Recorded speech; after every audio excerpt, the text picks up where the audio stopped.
one of his finest knocks in the days where he was showing and stamping his authority on world cricket as one of the best batsmen going around. Yes, if you had not guessed it right, it was the 183 that he'd scored against Pakistan in Dhaka. I remember that game. It came at the back of his wonderful, wonderful innings at Hobart against Sri Lanka to take India to the final of the series in Australia. It was a knock that I remember, but immediately after that particular knock in Jan or Feb, I can't remember exactly, he came down and played the Tri-Series in Bangladesh. It might have not been the Tri-Series, it must have been the quadrangular, and Virat played this unbelievable knock. We were chasing 329 and he got 183 of those. That's literally almost chasing it down single-handedly.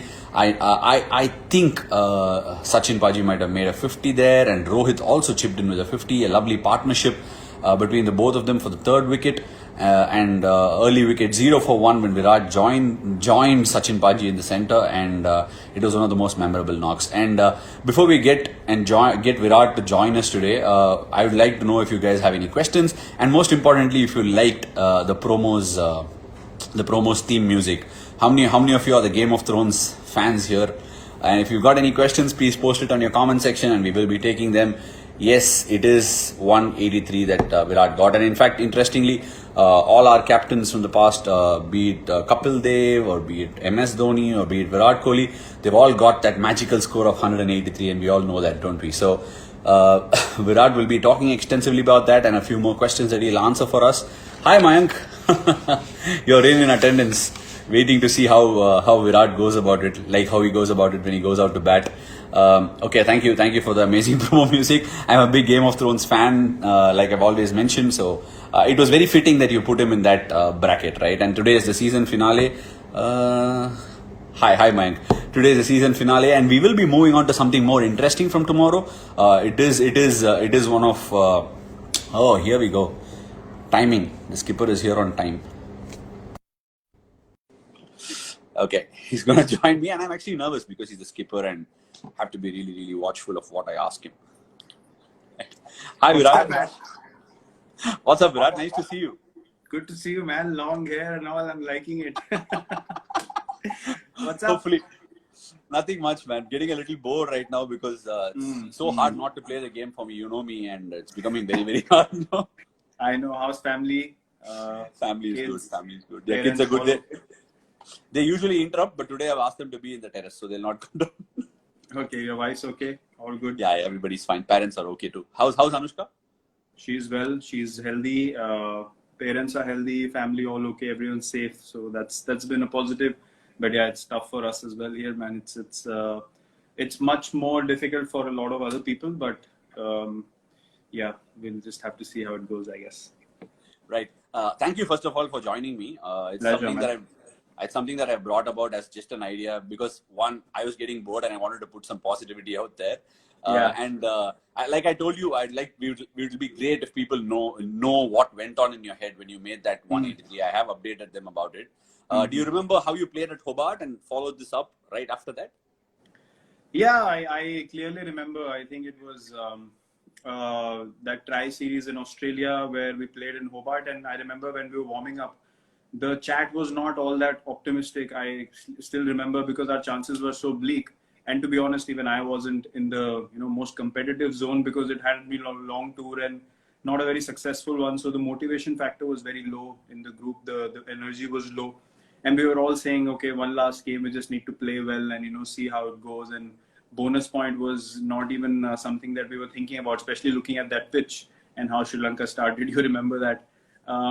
So yeah, it was strange that suddenly out of nowhere, and that's when you figure out some things are just meant to happen. Out of nowhere, we got that boost. Started stringing partnerships. I think Paji and Virubhai had a brilliant partnership up front. They were very aggressive. Then Gauti Bhai and me, we had a great partnership. I think he got 50 or 60, if I'm not wrong. Then Raina came in and he changed the momentum of the game. And then that's when him and me discussed, we have to break it down into 2 T20 games. That was the first kind of revelation of chasing big totals for me.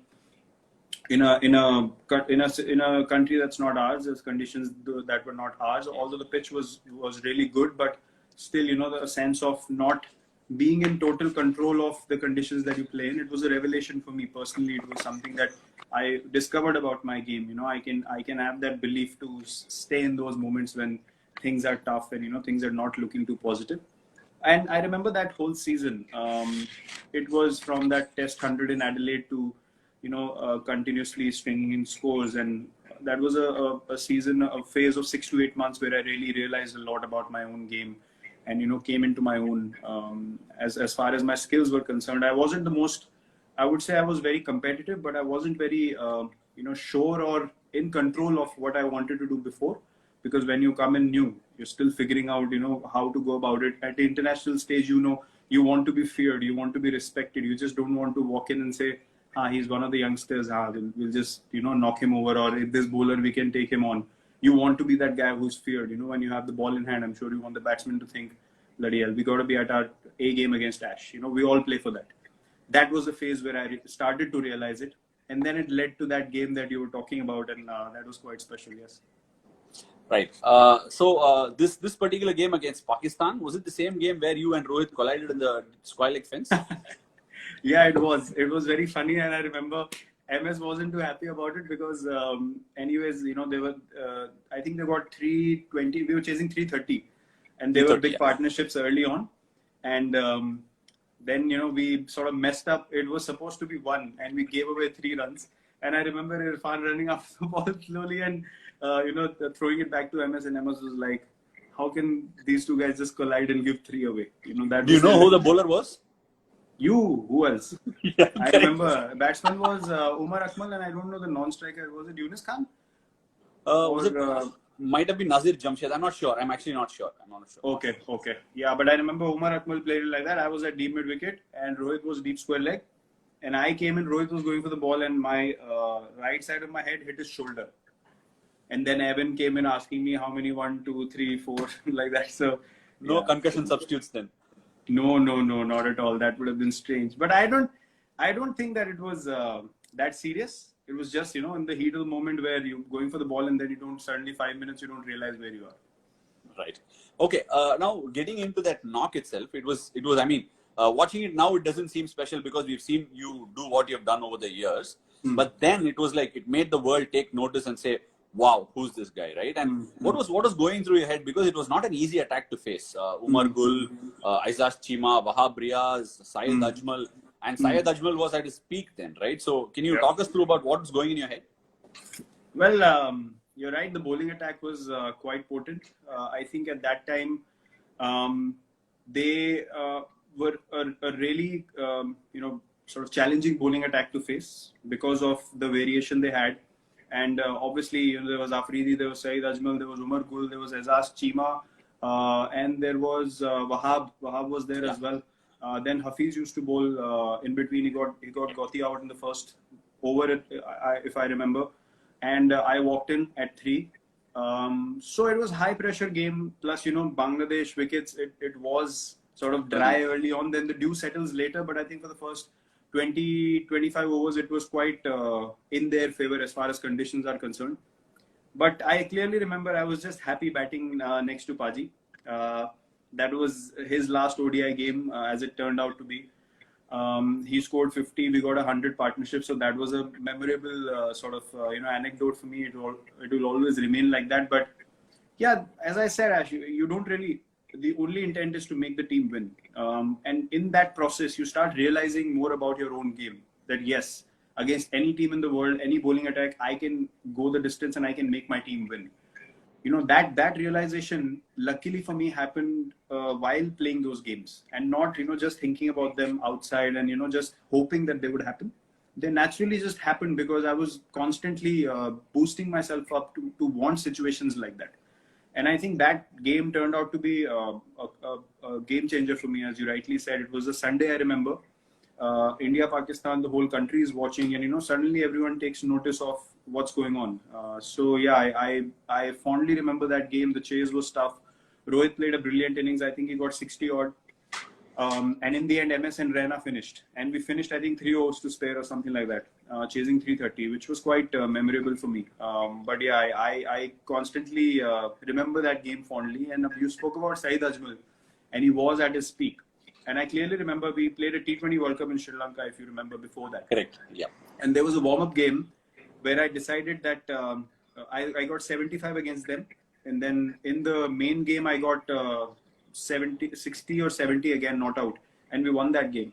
And I remember in the warm-up game when I was playing him, I told myself, I'm going to start playing him like a leg spinner. Leg spinner. Because his dusra was quite difficult to face.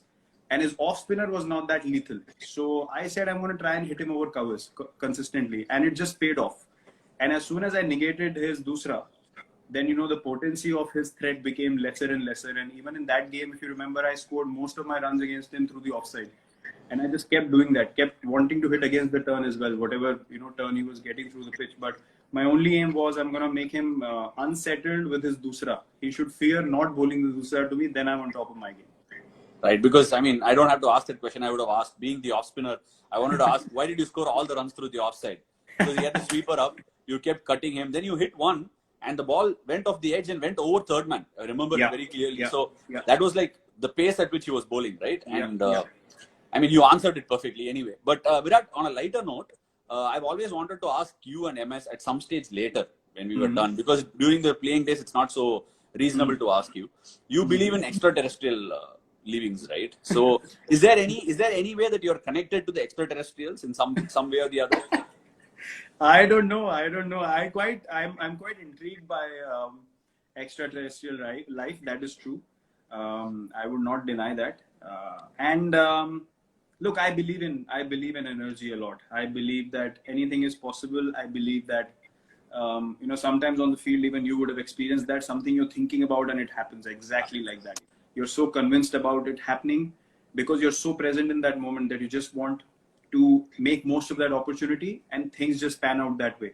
And it's amazing. That realization is something else. So you understand that, you know, there's something bigger going on here, and all you have to do is just focus on playing the game the right way and having the right intent. But yeah, I would love to see a UFO someday, man. That's one of my aims in life.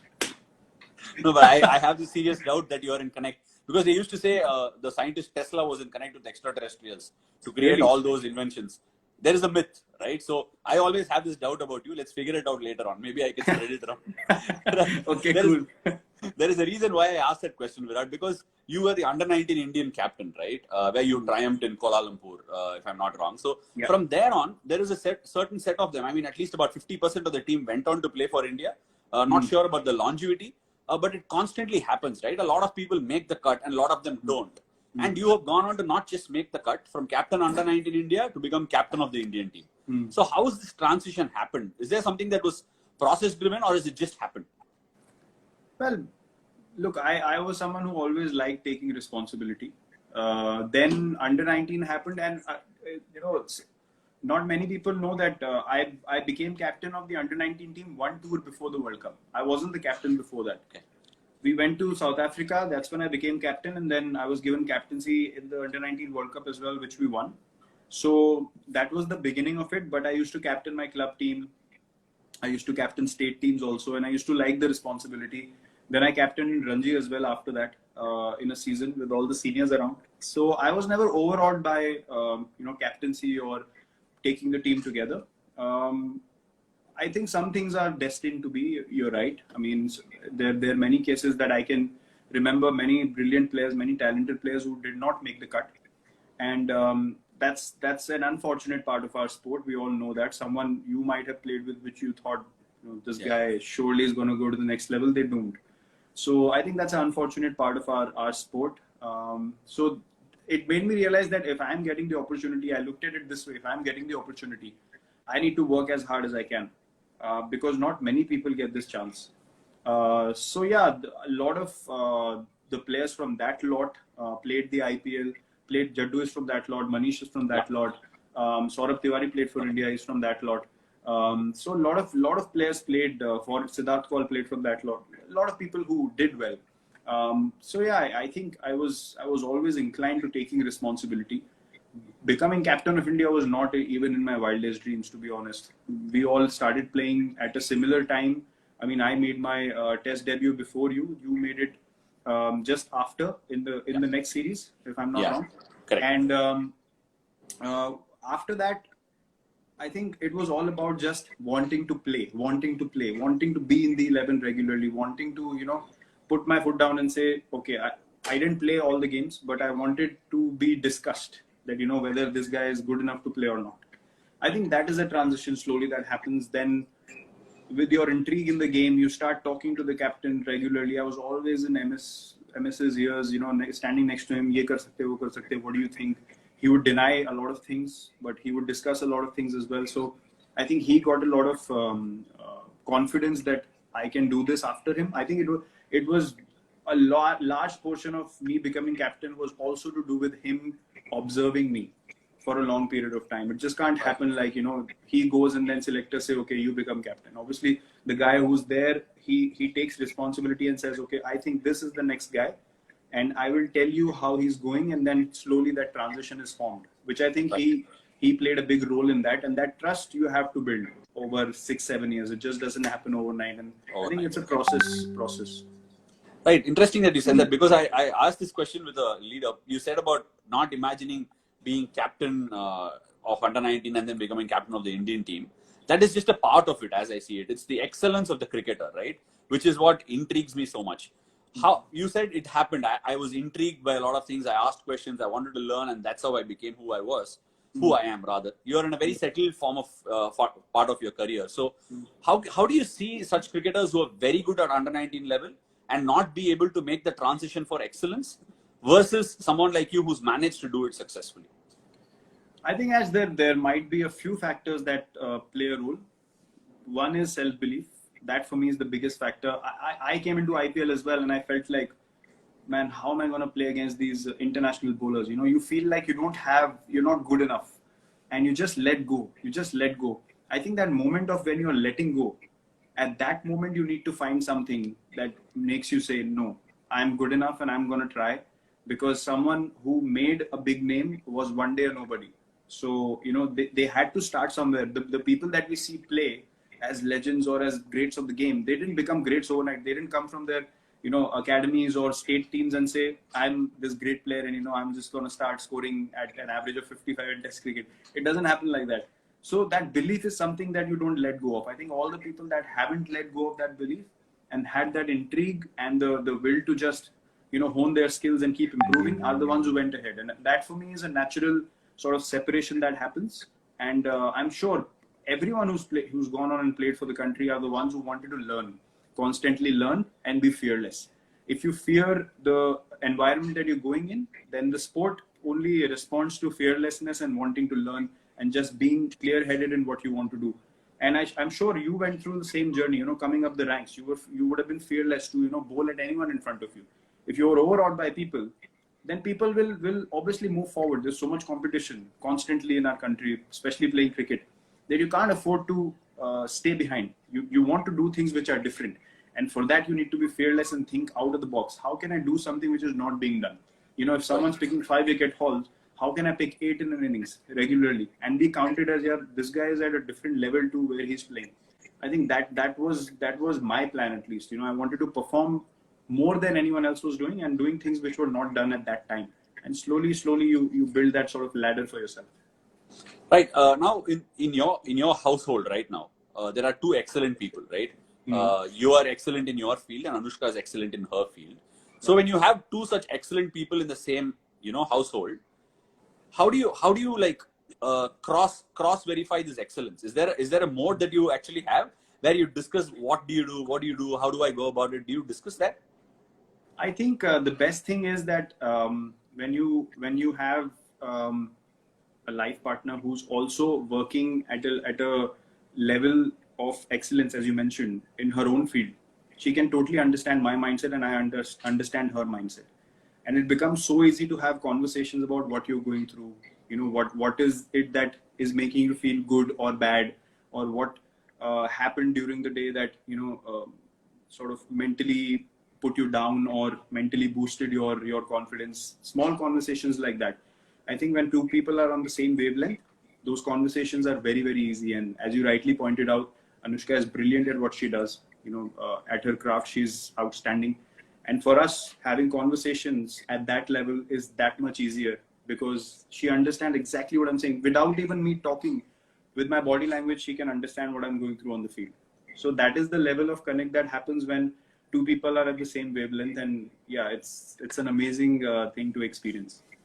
It will surely be difficult for a lot of couple to understand that chemistry. But yes, Virat, I mean that's the truth. But see, for example, let's take Anushka's field for an example, and she has to choose a script which she's going to do or which she's going to produce or whatever it is, and choosing that script gets her to a certain destiny or excellence or whatever it is.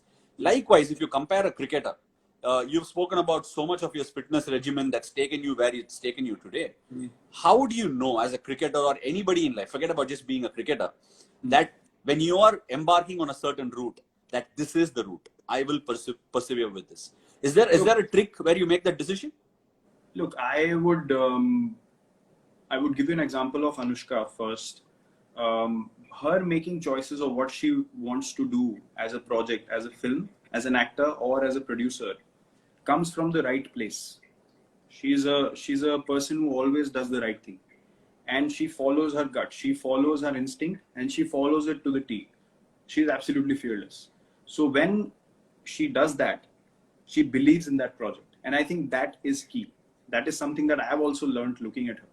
You know, to have that belief that you're doing the right thing, then whatever happens left, right, center, you're not bothered by it. There's a lot of negativity that comes your way, and she's strong enough to go through all that. So I have seen that, and I have learned that from her, because the more you keep growing and the more you keep going forward, there are a lot of doubts that come left, right, center. So that is something that you need to keep away. And I think in cricket, it's the same thing. If I believe, you know, before a game, you feel like today, I feel like I'm going to bowl like this. As a batsman, you know, I'm going to play positively today. And that spark always comes to everyone. It's, do you have the will to follow that spark Right to the hilt? Because sometimes I felt like today I'm going to go out there and be positive. Then I won't ask 5 people, you know, I'm thinking of playing positive. What do you think? No. If I'm convinced, I'm going to go and do it. And if I fail, I'm going to own up to my failures. I think that's very important. Sometimes we feel like, yes, there's some positive spark, but then we sort of take confirmation around us, and then that spark sort of goes down, and then doubt creeps in. Should I or should I not? When you're absolutely sure of what you want to do, you're just sitting there and you're just waiting to be in the pressure situation and be like, okay, this is what I committed myself to. I'm just going to go out there and follow it, follow my heart, and let's see what happens. You know, that thing of saying, let's see what happens, because I feel I'm making the right decision. And if it doesn't go right, I will accept it. But I won't curb my instinct just to entertain my doubts. I think that clarity is very, very important. Right. I don't think you could have nailed it any better. You're just saying, believe in it and just go through it without having any doubt. So it'll Absolutely. succeed. Absolutely. Great. So just one different genre, slightly changing over. You are, so to say, today Destiny's child. At one point of time, Sachin Tendulkar was that, right? And now you are the person that people are looking to emulate. In this case, there is an evolution of social media going around. What is more tougher to handle for you, Virat? Fame or criticism? Ash, to be honest, I mean, you know, I love this sport, and I know that, you know, I totally love the sport. I love playing the sport. I know you're a fanatic as well, so you can relate to what I'm saying. I don't know the details as much as you know, because you know players from every corner. You're not going to hide behind that. See how much you spoke about Hobart. I didn't even inform you about it. No, I spoke of Hobart because I went through it. You know of players who I haven't even heard in my life. You know their stats. You know their last innings. That is bizarre. I can't have that level of information in my brain. I can't process it. But you know, on a serious note, I love this sport, and I love the opportunity to do something which can inspire people. I love the opportunity to do that. And playing for your country is the biggest honor for any sports person. We all experience that. Having said that, if someone told me, would you like to give all your fame away? I would give it like that. Because over a period of time, you realize that you're doing what is important, but you also need to be a normal person at the end of the day. You want to be a normal person. I think when you speak of previous times, people had a lot more freedom to move around. You know, they were not camera phones in your face all the time, you know, scanning everything that you're doing. minute to minute every day. And I think both Anushka and myself, we are people that are very, very comfortable in our own space, being with each other, being at home, just doing basic normal things. Fame, too much attention, too much intrusion, too much, interest into what we want to do, what we are doing, what we are, looking at, what we might do tomorrow, or what we were thinking, or, people have different kinds of perceptions all the time. That I don't really relate to it. And I think it might also be because we have grown up in a time where these things were not a part of us growing up. We did not grow up with social media constantly in our lives. So if we want to today, you can easily get off social media for as long as you like, and get back to it when you want to use it, which might be very difficult for people who are growing up with it today. It's a different time in life, and I think that is something that I would any day say, take it away from me, to be honest. Right. So handling it has never been an issue, right? Because criticism you've always handled. Okay, there it is, the disturbance. Dad, we are coming to say hi. Okay. Right. Hello. Hi. Okay. Right. No shouting. Okay. How are Girls, you? Thank you. Say hi. He's asking how you are. I'm fine. Yeah. Okay, Good to you see are the you. big girl and I am the small girl. Okay. Oh, okay. Okay, I understood that. Right. Thank you, girls. Okay. Yeah. So see, they made their appearance. They do that. They are the showstoppers. Yeah. Right. So Virat, just so that you said you are able to handle criticism much better. We've always seen you handle it a lot better. But fame is something. Why I asked that question for fame was because I have seen you constantly, delivering messages that are close to your heart. Once there was this video that yourself and Anushka had made about a social awareness cause, and people, when there is ample opportunity to see it positively, people tend to choose the negative aspect of it. How difficult is it? Because as someone who you've seen around the world, you want certain things for your country, you want certain things for your fellow countrymen and countrywomen. How do you receive that? Is it cussed, or do you say, okay, people are going to be like that and move on? Look, obviously, seeing that response different from what you saw the situation like, you do get disturbed by it, but at the end of the day, you realize that it's someone else's opinion. So Right. if I'm putting my opinion out there, or Anushka's putting her opinion out there, it is not necessary that everyone should agree with it, and everyone will not agree with it, and that is fine. But are we going to change our decision because of others' opinion? No, we are not. So I think the balance is that you do what, as I said, what feels right to you. You do it from your heart. Then all this distraction and negativity, it is there as a challenge every day in your life anyway. And these are hurdles you need to constantly overcome. Because one thing I realized is if people are not happy seeing you move, then they want you to stop because they don't want to move. As long as you want to keep moving and keep evolving in life and keep moving forward, because anything that you're doing is not permanent. Today we play, tomorrow we're not going to play forever. So holding on to something, or being insecure about something, or all that stuff has no place. We both feel like that. It has no place in life. And I think it's very important to follow your heart and not worry about what people say. You go out there and you say and you do what you feel is right. Because if you're doing it with the right intent, there will be positive feedback where it matters. You can't make a decision thinking the whole country is going to stand with me. It is impossible. A joke is taken out of context. People look at a certain thing and they create versions of it themselves according to their understanding or insecurities, which you can't control. So unfortunately it's become a world today where constantly people are looking for others' approval to make themselves feel okay. Have I taken the right decision? Let me see how many people like this decision. Then I will figure out whether it's right or wrong. But at the point of making that decision, you are by yourself. You're not taking a poll of 40,000 people every decision that you take in your life. True. So when you've taken one, don't change it because others don't like it. That's how we lead our lives. Awesome. That's awesome to hear. I think people are taking a leaf out of that book. But Virat, finally, before I let you go, you've been graceful enough to come and honor this finale of my episode. But what is spirituality for you, Virat? We know that you've tended to love spirituality. A lot of people mix spirituality with religiousness. what is spirituality for Virat, the cricketer, and how are you using it, or how are you using it as a tool to counter this very tough times for all of us? I think spirituality, what I've come to understand of it is staying in the present moment, being one with your own self. And as I said, I believe a lot in energy. So if you're present, you will feel energy of a situation, of a person around you, of the place you're in, and that connect of energy with nature, with that one energy which is present all around us, is the meaning of spirituality for me. Spirituality means working on your own self constantly.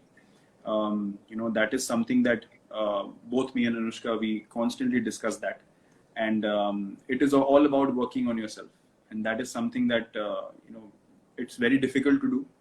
And we've had those discussions. And one thing that Anushka keeps saying is that the only thing that is, the purpose for us all is to keep working on ourselves and keep, refining our own selves, which I think is the meaning of spirituality for us. So that is what I think of it. And spirituality also means being fearless for me, because as long as you're doing things which come from the heart, there's gut feel is things that come from your heart, and where heart functions, you can't use this. And there's no room for calculation and analyzing, is it right, wrong, nothing. Just feel it and just go for it. Just being free, just letting your energy flow and just going for it. That is what it means to me. And I think this time is teaching all of us to let go, to, really figure out how we want to move ahead. Obviously, considering all the people that are going through a very difficult time right now, wanting to help them, having the intent to help one another, having the intent to do good things, having the intent to do the correct thing and follow it through the way. That, I think, for us is the learning from this phase, and I hope it is the learning for all people in our country and all over the world as well. Do you see the game changing a lot? Do you see it's waiting for a long period of time? Game changing a lot. Man, I don't know what's going to happen. It is so strange thinking even of practice sessions, like instinctively you want to you can't do that. You will meet people and you'll be like you're meeting after months, and you'll have to sort of, just fold hands and just stand away, which I know it sounds strange, but it might be a permanent feature moving ahead until there is some sort of, cure and vaccine whenever it comes out. I think we will have to sort of follow that system and make it a part of our lives, which is going to be new for all of us. I'm sure that, we'll all find it strange, but eventually, like everything else in life, like people took to social media, I think this won't be that difficult to make a part of our lives and follow a system which I think is going to be good for everyone. It has to be very important. Right. In fact, as we said that in Australia, they have started playing competitive tennis, having their own set of balls. So I think things will change and pan out, because I just saw David Warner make a comment here. So I wanted to ask him did he watch any tennis matches? So anyway, he's busy making TikTok videos. Yeah, it's hilarious. It's unbelievable. He's been after my life. Has he? Okay. He's been asking me to do one. I haven't responded yet, but I will. No, I think if there is a dinosaur thing that TikTok has, you should definitely give it a go. I think that might become a feature on it now. I think so. I think it should. And there were people who were talking about it and said dinosaur on the loose. Yeah, so that's. and there were so many memes, they were hilarious. Yeah, it was last chat I was having. Sangakkara just told me that he's a dinosaur at social media, which means he's in the past, and it was unreal. Man. It was unreal. Right. Thank you so much, Virat. You've made this a very special occasion for me and all the people who've been following this. And hope you have a good day and good night. Thank you so much. Thanks, Ash. You take care. Take care of your family as well. And congrats on a wonderfully done series, wonderfully compiled. And I'm glad I could, be the finisher and stay there till the end. Get back to the stories and follow the promo that I put. I put a Game of Thrones theme for you. Oh, okay. I'll check it out. Okay. So cool. You love the Jon Snow of it, right? Okay. Okay. See you, Virat. Yes, bye. Bye.